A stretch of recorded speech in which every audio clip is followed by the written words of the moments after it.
मद्र देशात एक राजा होता. त्याचे नाव अश्वपती. मालविका त्यांची राणी होती. राजा राणीला अनेक वर्ष मुलं होत नव्हते. त्यामुळे त्यांनी सूर्यदेवाची आराधना केली. सूर्यदेव प्रसन्न झाले आणि त्यांच्या कृपेने राजा राणीला अत्यंत सुंदर, तेजस्वी आणि गुणवान मुलगी झाली. सूर्यदेवाचे एक नाव आहे सावित्र. सूर्यदेवाच्या कृपेने झालेल्या या कन्येचे नाव तिच्या आई वडिलांनी सूर्याच्याच या नावावरून ठेवले. सावित्री आपल्या आई वडिलांसारखी सावित्री सुद्धा देवभक्त होती. ती मनापासून नियमितपणे देवाची पूजा अर्चना प्रयत्न करीत असे. सावित्री मोठी झाल्यावर तिच्या आई वडिलांना तिच्या लग्नाचे वेध लागले. राजाने सावित्रीला स्वतः देशी फिरून आपला मनपसंत वर निवडायला सांगितले. सावित्री प्रवासाला निघाली. राजाने तिच्या सुरक्षेसाठी आपले सैनिक सुद्धा पाठवले. सावित्री प्रवासात असताना तिचा एक वनवासात असणारे राजकुटुंब भेटले. शाल्व देशाचा राजा धुम्रसेन यांच्या भावाने बंड करून राज्य हिरावून घेतले आणि राजा धुम्रसेन आणि त्यांच्या कुटुंबाला राज्याबाहेर काढले.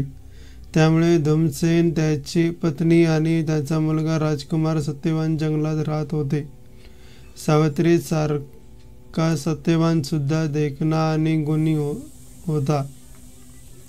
सावित्रीला तो आवडला. तिने त्याच्याशीच लग्न करायचे ठरवले. तिने आपल्या राज्यात परत येऊन आपल्या वडिलांना आपली निवड सांगितली. तेव्हा तिथे नारद मुनी राजा अश्वपतीला भेटायला आलेले होते.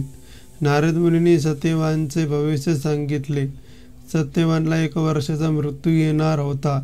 हे ऐकून सावित्रीचा विचार बदलला नाही. तिने सांगितले की तिने आता सत्यवानला मनोमन वरले आहे आणि ती दुसऱ्या कोणाचा विचार करू शकत नाही.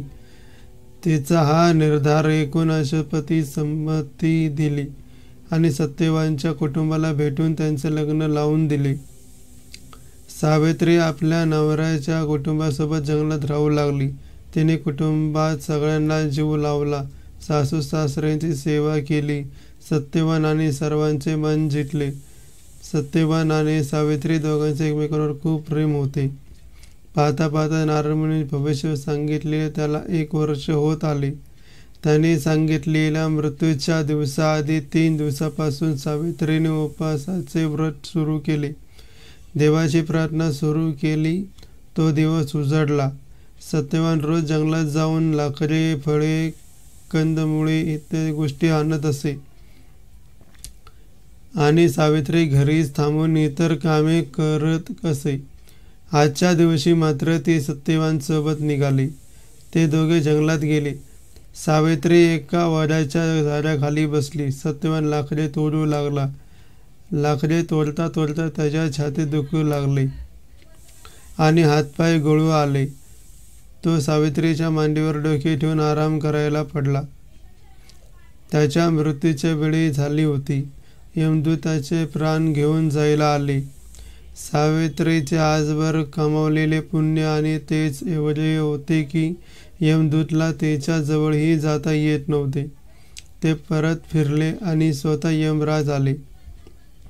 एरवी यमराज कधी येऊन कोणाचे प्राण घेऊन जातात हे कोणालाही कळत नाही.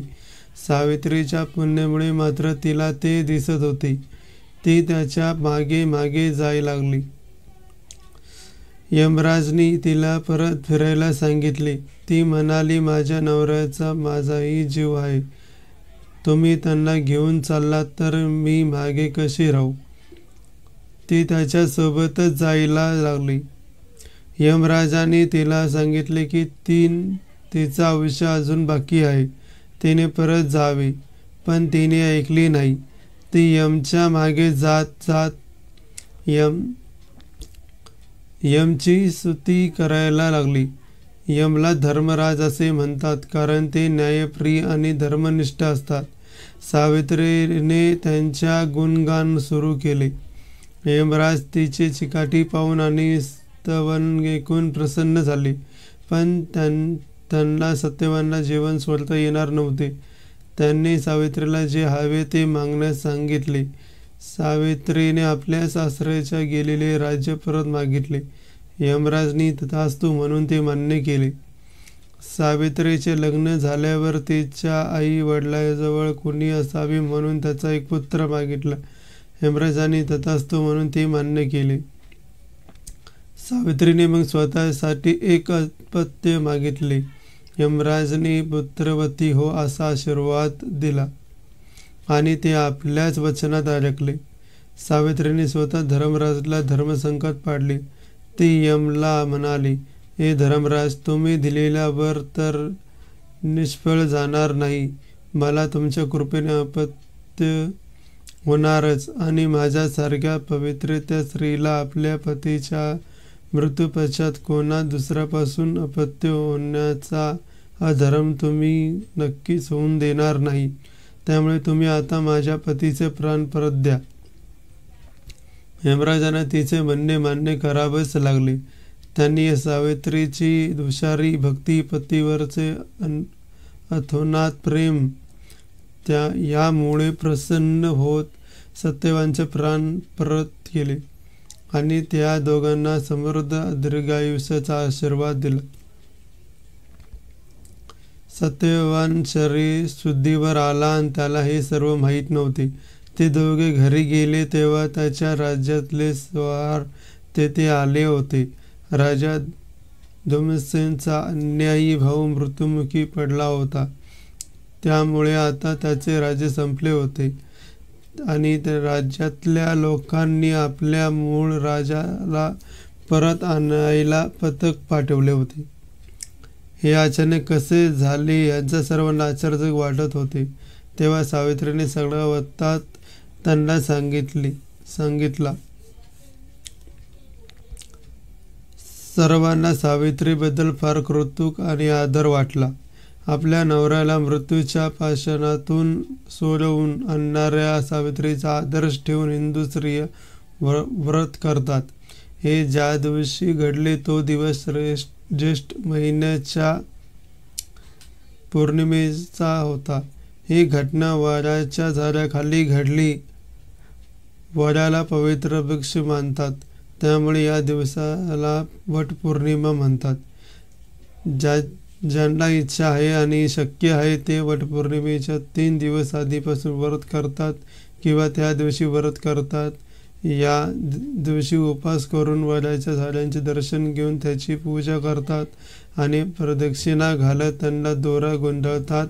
या व्रताला वटपौर्णिमेचे व्रत किंवा वट सावित्रीचे व्रत म्हणतात. वटवृक्ष हे मजबूती आणि स्थायीचे प्रतीक आहे. दोरा हे आयुष्याचे प्रतीक आहे. आपले आयुष्य वटवृक्षासारखे मजबूत, दीर्घ आणि स्थिर असावे अशी या मागची कल्पना आहे. सावित्रीला सत्यवानसारखा चांगला पती मिळाला तसा आपल्यालाही मिळावा म्हणून आणि लग्नानंतर पतीच्या आयुष्य दीर्घ असावे म्हणून स्त्रिया श्रद्धेने हे व्रत करतात. खूप खूप धन्यवाद. नमस्कार.